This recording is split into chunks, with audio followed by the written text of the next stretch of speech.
gigising ka na ng nanay mo dahil tanghali na. In Ilocano we don't say, "O anak, gising ka na dyan, tanghali na." But we say, "Ay naunay mo dating ubingong. Anya oras nandito pa'y lagri-ring. Agring ka di sakit din. Kaya mo si buwagat itinapudot mo ganun ba'y tarupam." Yung nag-walking kayo ng kaibigan mo, tapos natalisod siya. In Ilocano we don't say, "Ano ba yan be, dahan-dahan naman kasi. Tignan mo dinadaanan mo para hindi ka naman matalisod dyan." But we say, atakot, gunggunam.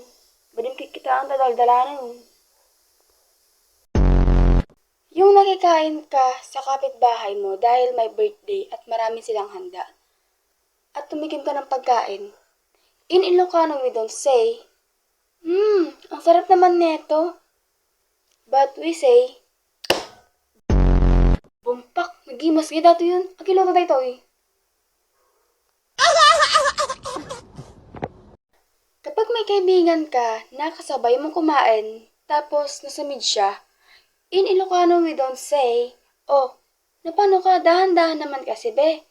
O ito, tubig." Oh. But we say, "Atakot, kinarawak mo dayta, gonggunam." Ilocano versus Tagalog. In Tagalog. Be, patingin naman ako ng sagot mo kung same lang tayo ng sagot.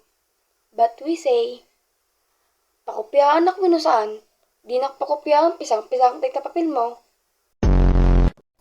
In Ilocano we don't say, kapag may nag-aalok sa'yo ng pagkain, we don't say, "Oh, thank you."